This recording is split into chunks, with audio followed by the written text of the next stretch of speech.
What is up? No rules, no politics, just boxing. This is the No Sanction Show, episode 9. I'm your host, Joe Jeezy, live from Legion's Boxing Gym in Houston, Texas. And next to me, the man, the myth, the macho, Camacho Jr. Macho, how are you feeling, baby? Feeling good, man. I had a great weekend of boxing.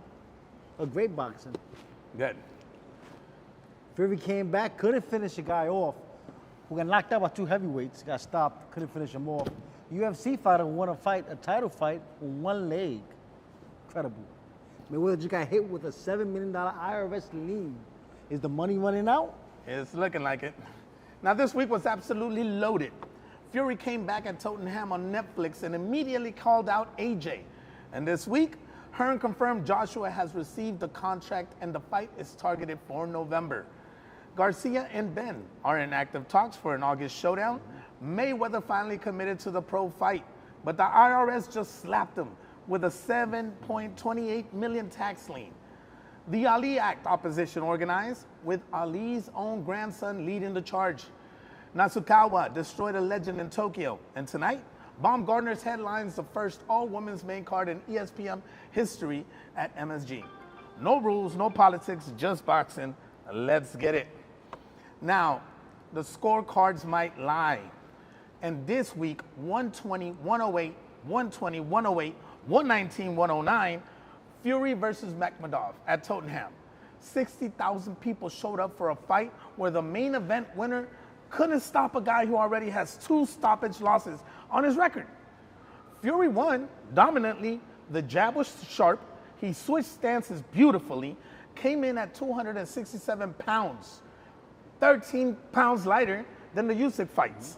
And he trained 16 weeks in Thailand, but he averaged 17 landing punches around and still couldn't close Sugar Hill. Sugar Hill was screaming the knockout. Makhmudov's gun shield flew out twice. He slipped to the canvas in round 10, and Fury just coasted. One outlet called it a tax return of a heavyweight fight. CompuBox had Fury outlanding Makhmudov 199 to 59. Total domination on paper. But Makhmudov was never dangerous after round 1.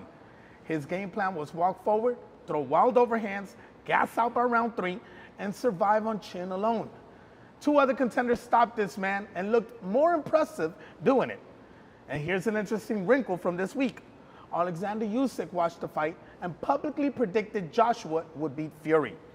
When the man who beat Fury twice says Joshua handles him, that tells you something about how the heavyweight elite views this version of the Gypsy King. Now, Macho, your analyst's take on Fury's performance, please. You know, he's been out the ring for 2 years. Been going through personal issues. You can see what's going on with the father. The father said behind me he should retire. He's done. You know, for 2 years all coming back, he fought a spirited fight. He worked in between. He didn't coast. And the inside he worked, the outside he worked. Coming back from a 2-year layoff, and he had wars against Wilder, so take that up consideration. I think he fought a great fight, a good comeback fight, and I'm looking forward to the Joshua and the Fury fight. Now, the inability to finish Makhmudov, is the killer instinct gone? I would not say that. It's just been 2 years out the ring. It takes a toll on you to gain back, get the rhythm back. Like this 16-week training camp, it's still not there yet. Now, Usyk predicting Joshua beats Fury, does that carry weight, or is he just stirring the pot? A little bit stirring the pot, but that's how he feels. He fought both fighters, so he should know more or less what to take. But you don't know till both men in the ring and see what happens. All right, now damage report. And the damage this week came from all over the globe. Tottenham undercard. Riakporhe won the British heavyweight title by TKO in round 5 over Jimmy TKV. Best fight on the entire Tottenham card. Bloody TKV's nose in round 2, survived a point deduction for a headbutt in round 4, then landed a clubbing overhand right that ended it in the 5th. Riakporhe is calling out the Wardley Dubois winner. Now, Felix Cash came back after 2 years off and scored 3 knockdowns in 2 rounds, TKO finish. Went full Terminator after getting briefly rocked in round 1. In Tokyo, Tenshin Nasukawa destroyed the legendary Juan Francisco Estrada by TKO in round 9. The kickboxing superstar used his size and relentless bodywork to break down a 45-fight veteran. Nasukawa is now mandatory for Takuma Inoue's WBC bantamweight title. Generational changing of the guard. Now, Osley Iglesias won the vacant IBF super middleweight title in Montreal, stopped Silyagan in round 8. The promoter wants an all-Canadian unification with WBC champ Embili. And Vito Mielnicki Jr. is training with Ronnie Shields right here in Houston. Blanked Omar Huerta in Atlantic City with 100-90 type scorecards. 4th straight win over an unbeaten opponent. Top 10 at middleweight across all 3 major sanctioning bodies. Houston trained and world title shot incoming. Now, Macho, what is the best finishes and performance of the week? I mean, the Rappaport right hand sounds good. Had him bloodied up, got rocked. It was a great one. But winning a title with one leg, that has to be a classic. Yes, man. Yes. Nasukawa ending Estrada's era. Is the kickboxer a legitimate threat at bantamweight now? Oh, yes. He fought Estrada, close to Hall of Famer, yes. A great champion, yes. Now, Mielnicki training with Shields in Houston. Future. Is that a future world champion? Well, Ronnie Shields trained the best fighters. He worked from Pernell Whitaker to the Zab Judas, all the way to the heavyweights, to the Holyfields. That's a great trainer. So if he's in Ronnie hands, he's in good hands. Good. Now, this segment is brought to you by Steelhouse Restaurant and Bar, official sponsor of the Money Round, located right behind the BiYu Arena in the BiYu compound. Great food, strong drinks, fight night energy. Now, let's talk money. Conor Benn made his Zuffa debut on a reported $15 million one-fight deal against Regis Prograis. Won by unanimous decision, 98-92 across the board, and the reviews were brutal. Now, Hearn yawning at ringside, Turkey leaving early, Shakur yawning from the crowd, the music between rounds getting louder, reactions in the actual fight. For $15 million, that was supposed to be a statement, and it was a sleeping pill. But here's the update. Garcia versus Benn is now in active talks for an August fight in Las Vegas. Boxing Scene confirmed negotiations are well underway. Garcia is calling Benn Conor bum on social media and saying Benn's corner or the ref will stop it. Now, the broadcast split between DAZN and Paramount Plus is the main hurdle, but Netflix might step in as the platform. If this fight happens, it's massive. It's a massive welterweight event. Now, both guys have PED controversy in their past. Both have something to prove. And the trash talk is already personal. Now, Macho, Benn's $15 million debut and the Garcia fight. I mean, is Ben worth $15 million after that performance? When I first heard it, I said, wow, that's a robbery without a gun. That's a robbery without a gun. I mean, he brings a massive crowd with him. The performance didn't help. Yeah, no. It did not help. I mean, I guess everybody was expecting, top performance. I mean, we were. Yeah, we were. Because we were excited, for him signing to Zuffa. He's a great fighter, but then to see that, it was just. Yeah, Progress showed that, he's a 2-time champion. You can't take him lightly. He left, he left the game with, last in the rounds and.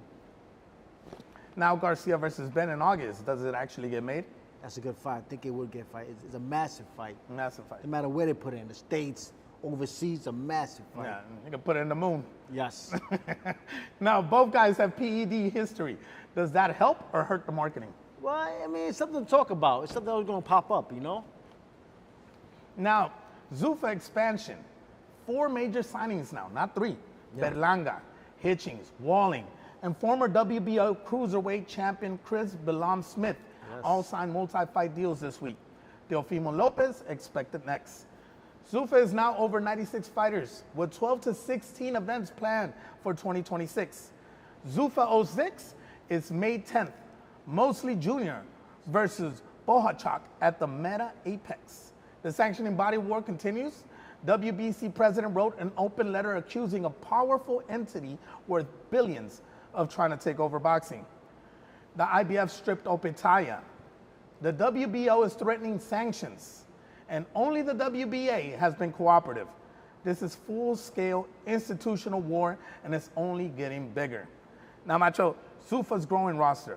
Billam-Smith joining Zuffa, another world champ, defecting from traditional boxing? This is the Dana White takeover with Brother Turk funding it, so. And Hitchens bringing an IBF belt into Zuffa. Does the IBF strip him next? Well, the way things are going, he should be next. Yeah, it's looking like it, right? And 96 plus fighters Is Zuffa building a monopoly or saving the sport? And that's a good question. That's hard to say, man. We got to give it some time and see what happens. One thing we could say with Zuffa is the best are fighting the best. They're putting the money up and they're making it happen. Does that help boxing? Absolutely it does. Now, Beauty and the Beef. The Battle of Britain just got real. This week, Eddie Hearn confirmed that Joshua has received a contract for the Fury fight. Hearn says AJ comes back in July for a warm-up, likely Wilder, then fights Fury in November. And Hearn has explicitly ruled out Croke Park as the venue. So wherever this fight lands, it's not Dublin. The call-out at Tottenham was electric. Fury grabbed the mic, called out AJ, told him to stop running. Joshua refused to enter the ring, called Fury a clout chaser, said he's the landlord. Then softened for Netflix and said contracts will be sent over.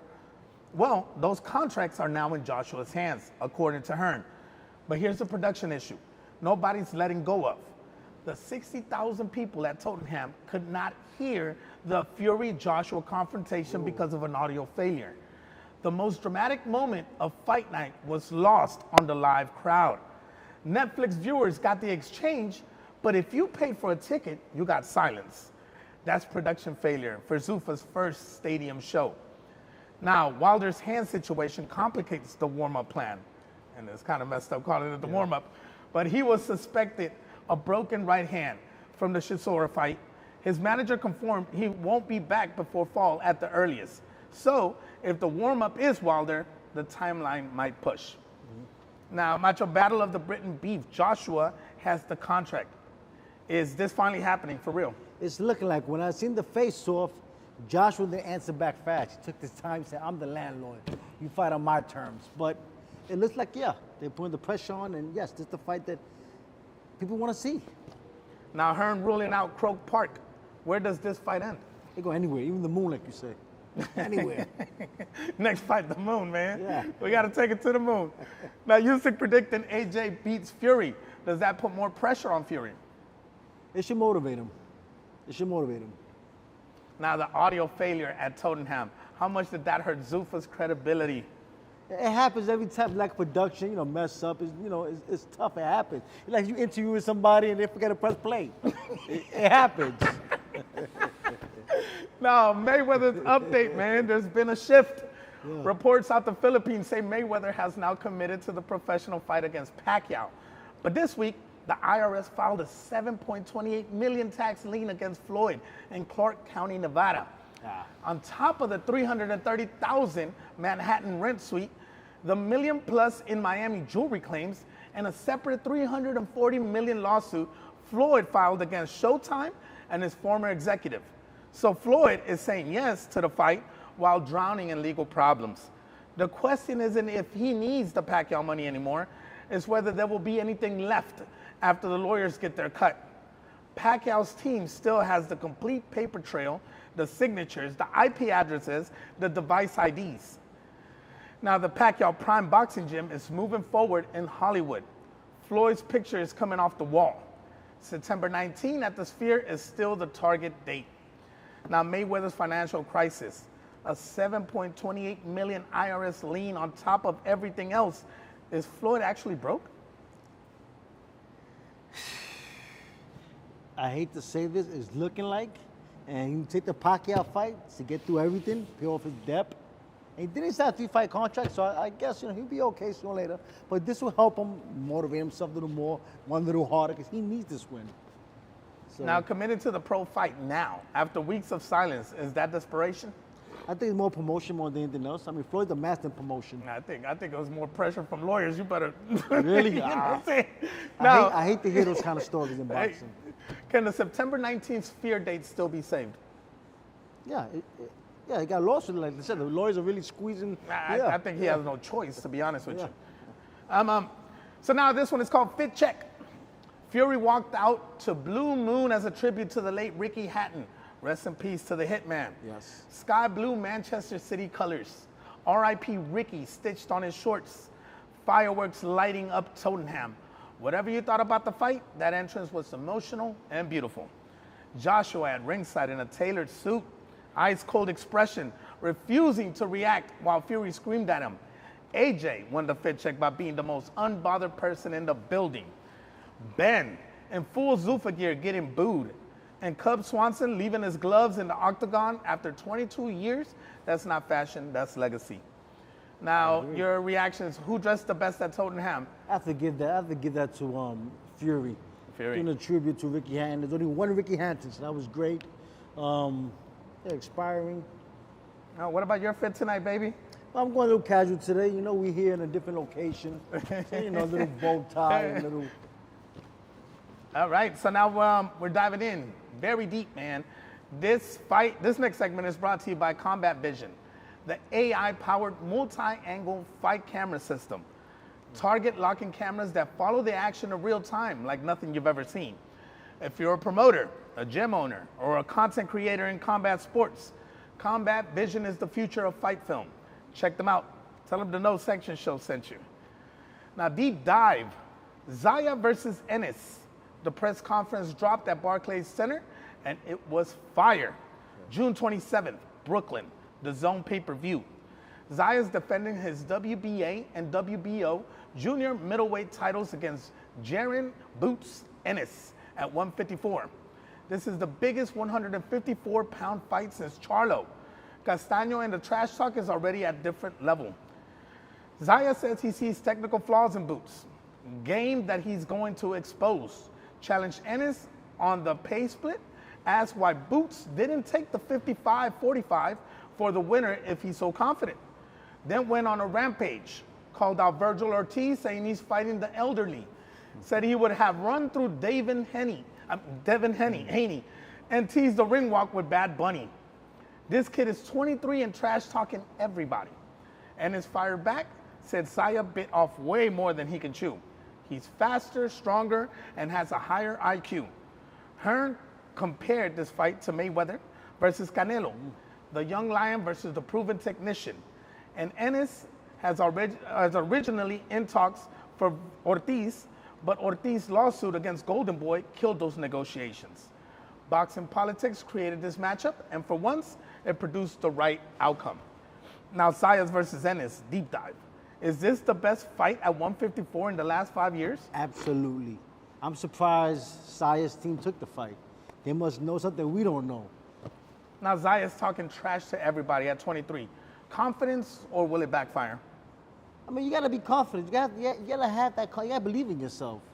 I mean, he showed it by signing the contract, so yes, he believes in himself. Interesting fight. He's the bigger man. Puerto Rico, we need another legend, so, you know, it's a tough one. Your early predictions on who wins this one, and why, and how?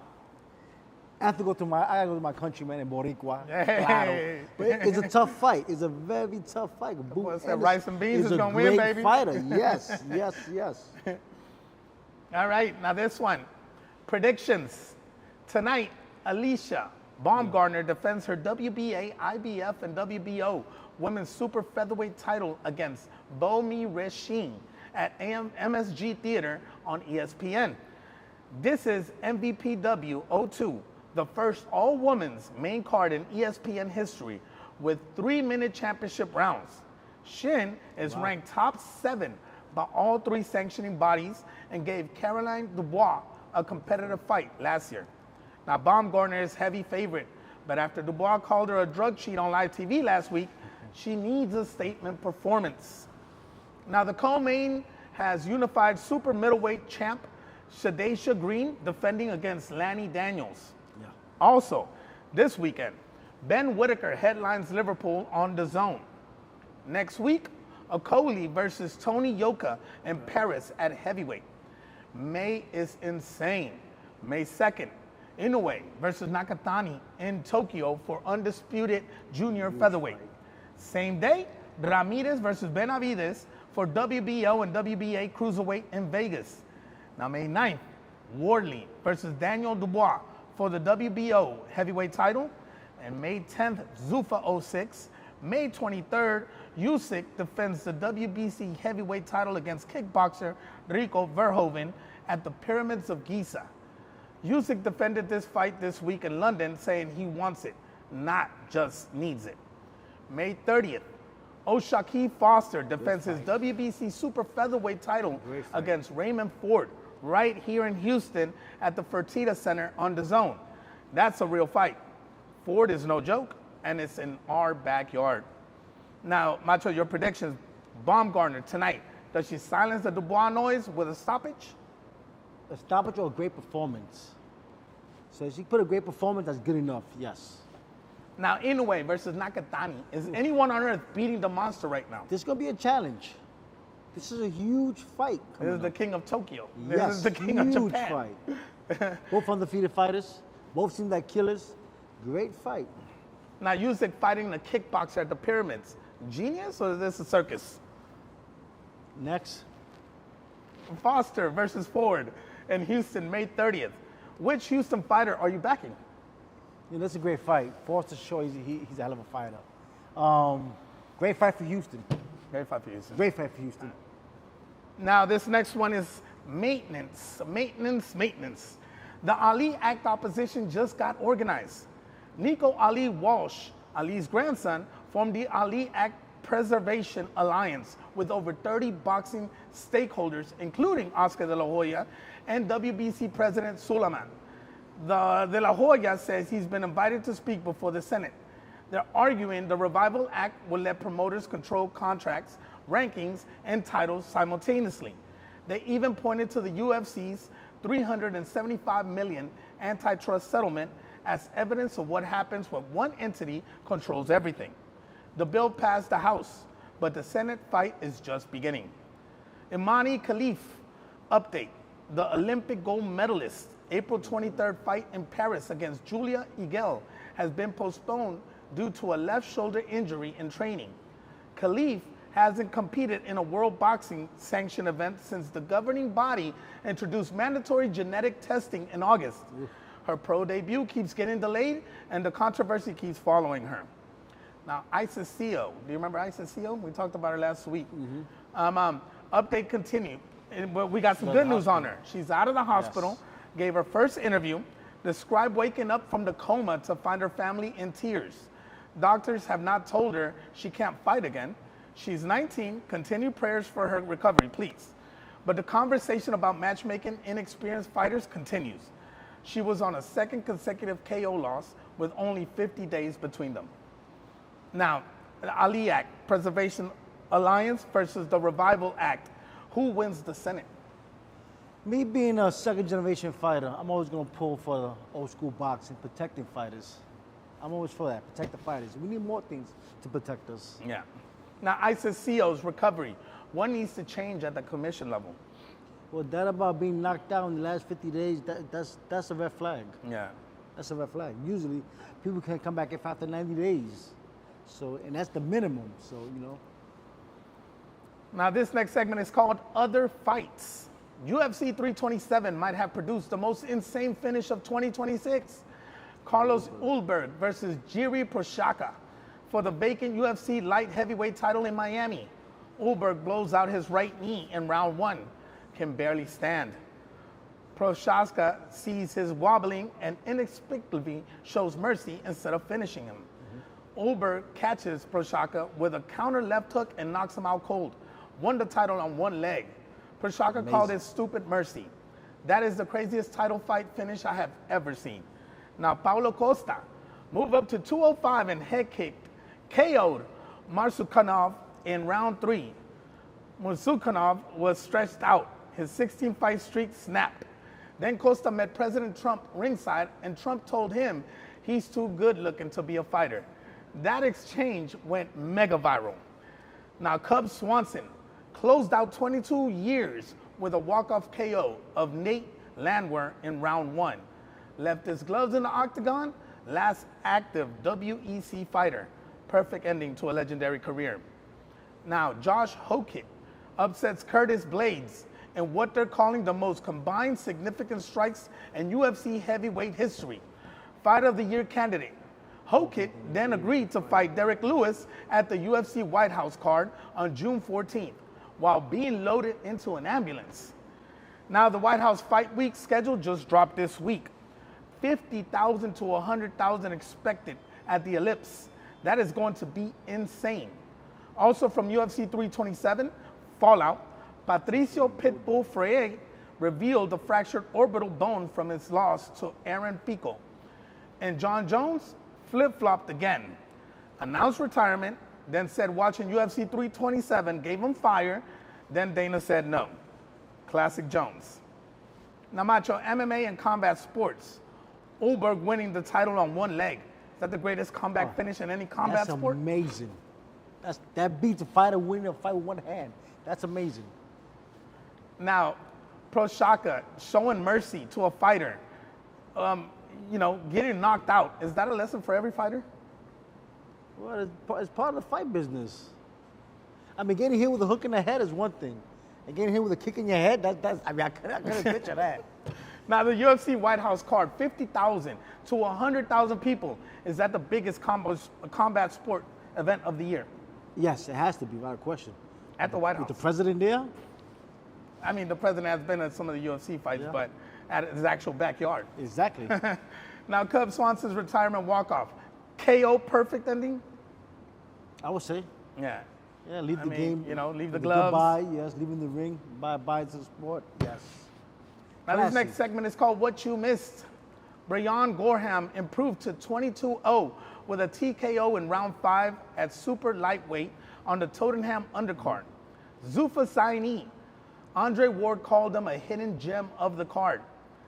Justice Hooney hedged Fraser Clark by majority decision in a tight heavyweight fight at Tottenham. Clark showed improvement under Joe Gallagher, but couldn't match Hooney's hand speed late. PFL Chicago. Mitch McKee upset former Bellator champ Sergio Pettis in his PFL debut. Outlanded him 114-20 in significant strikes. That's not a fight, that's a tutorial.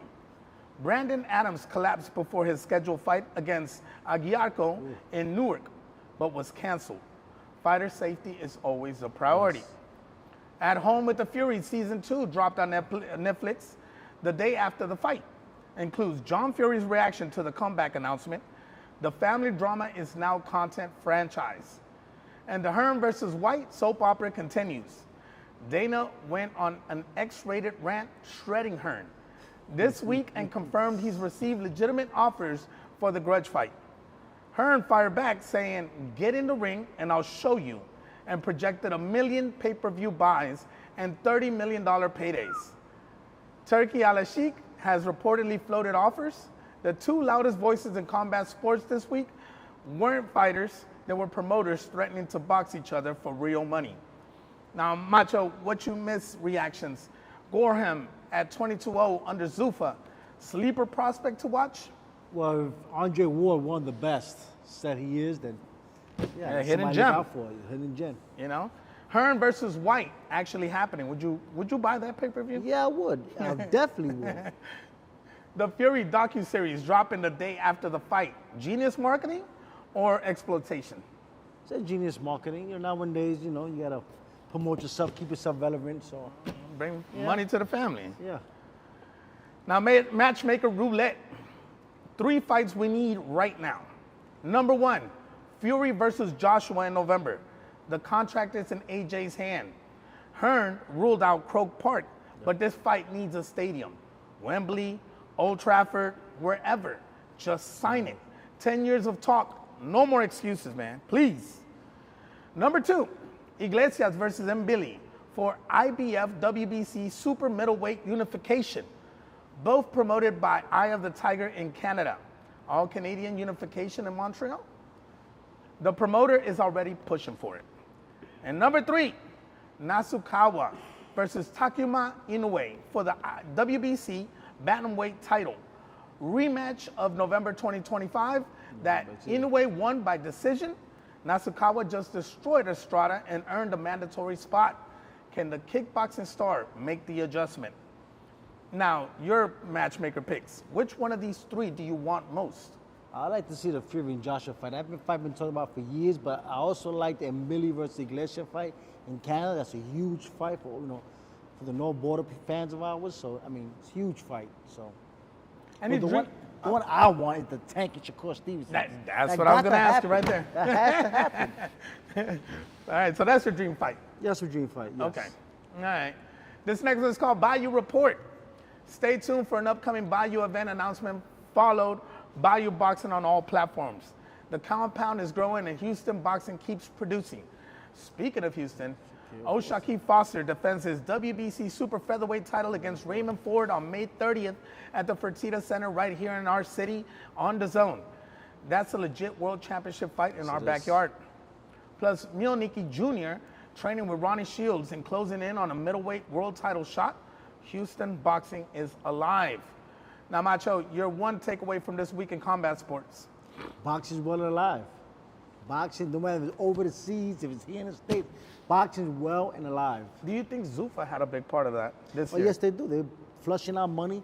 The fighters are flocking to them. Yeah. They're making the big fights happen. I think, it possibly it was what was needed in the sports of boxing. Seriously. It was a good shakeup. It was a good shakeup. No, seriously. Yeah. All right, guys, that's episode 9. Subscribe to BiYu Boxing on YouTube. Hit the bell, drop your comments. We read all of them. Until next Friday, stay dangerous, stay educated, and remember, no rules, no politics, just boxing. This is the No Sanction Show.